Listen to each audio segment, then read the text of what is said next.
नवाज शरीफ साहब के साथ फिर हैंड हो गया, उनको फिर किसी ने अंधेरे में रख दिया। हमें तो ये पता है कि वो आए भागम भाग लाहौर से इस्लामाबाद, और वहाँ पर उनको ये बताया गया कि भाई मौलाना साहब तो बिल्कुल रेडी हैं वोट करने के लिए। जैसे ही नवाज शरीफ साहब आए, मौलाना साहब से मिले, बाद में पता चला जी मौलाना साहब से ना मुसव्वदा शेयर किया गया ना कुछ, नवाज शरीफ साहब को अंधेरे में रखा, वो वापस चले गए। अब देखिए आज सेशन हो रहा है, आज नवाज शरीफ साहब इस्लामाबाद में नहीं है।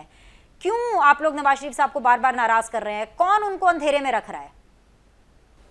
जिन्हें कोई अंधेरे में नहीं रख रहा, और नवाज शरीफ साहब ऐसे लीडर हैं जिनका विजन हम सबसे ज्यादा है जितने बैठे हुए हैं पार्लियामेंट के अंदर। अब मसला ये उनका तजर्बा हम सबसे ज्यादा है।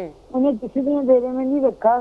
हमें ये था कि मौलाना साहब के साथ क्योंकि जरदारी साहब की मुलाकात हो चुकी है और बिलावल भुट्टो साहब रात भी उनसे मिल के निकले, तो मैं बतौर एक सियासी वर्कर मैंने टीवी लगाया हुआ था, देखा तो उन्होंने मिट्टी का निशान बनाया गाड़ी में, आपने भी शायद देखा हो। जी जी। तो मैंने यही अंदाजा किया कि ये मामला हल हो गए हैं, क्योंकि पहले जरदारी साहब की मुलाकात हुई है, फिर मोहसिन नकवी साहब और बिलावल भुट्टो साहब की मुलाकात हुई है।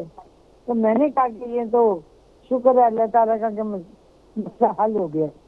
लेकिन उसी ख्याल के तहत सबने सोचा, और फिर उसके बाद ये भी बात हुई कि मौलाना साहब इंशाल्लाह वोट करेगी, उनको बता दिया गया और उनसे उनकी पार्टी से बात हो गई।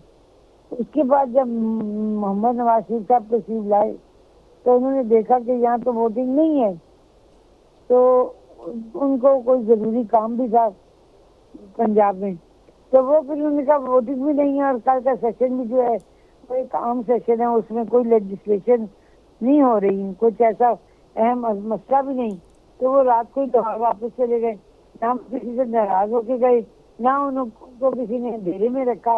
उनको कोई अंधेरे में रख सकते हैं? तो रख रहे हैं ना। यही बात मैं आपसे कर रही हूँ ताहिरा औरंगजेब साहब, आपने जो बात की बिल्कुल ठीक थी, बिल्कुल ऐसे ही हुआ।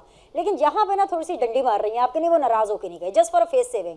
मैं आपको बता रही हूँ और आपको भी पता है कि वो नाराज होके गए। चले मैं इसके ऊपर ज्यादा आपसे बात नहीं करती, लेकिन ये तो बता दें कि नवाज शरीफ साहब को ये सारी ब्रीफिंग दे कौन रहा था कि मौलाना साहब भी ओके जी मन गए ने, कानून साजी ओके जी डन ने हो गई जे तुसी आ जाओ, ये सारी जो कन्वे कर रहे थे नवाज शरीफ साहब को सारी बातें, ये कौन कर रहा था? ये एक अंधेरे में रखने की बराबर है। आप मुझे बताएं, आप जैसे सीनियर पॉलिटिशियन, आपको पता चले आप आई हैं और जी यहाँ पर तो वो माहौल ही नहीं है जिस माहौल का के बारे में आपको बताया गया था। आपको मैं लिख के देती हूँ ताहिरा साहिबा, आपको इतना गुस्सा आएगा कि आप वहां से पाँव पटक कर चली जाएंगी। ये तो फिर नवाज शरीफ है। देखिए मेरी बात सुने जी, हमजा शहबाज साहब फ्रांस गए हैं 2 दिन पहले, ठीक है, वो फिर ऑल द वे ट्रैवल करके वापस आए हैं, क्योंकि उन्होंने भी कहा कि मुझे भी वोट डालना और वोट की अहमियत सबको पता है। मोहम्मद नवाज शरीफ साहब भी अपने वोट के लिए आए थे कि मुझे भी वोट कास्ट करना है इस अमेंडमेंट के लिए, लेकिन जब वो आए तो यहाँ माहौल साजगार नहीं था। सीधी सी बात है, हमारे बंदे पूरे नहीं थे, कोई पार्टी कोई शिकवा कर रही थी और मौलाना साहब के अपनी बातें थी कि जिन्होंने मुझे मुसवदा नहीं दिखाया। हमने गौर नहीं किया ना कि मुसवदा कामरान साहब को दिया जा चुका था, उनके जो पार्टी के सेनेटर है, तो उनके पास 2-3 रोज से पड़ा था। लेकिन जब उन्होंने कहा हुरैबी साहब ने जी नहीं मिला, तो हमने कहा उनसे क्या हमने बहस करनी है, वो भी बुजुर्ग हैं, ठीक है, तो हमने उनसे भी कुछ नहीं कहा।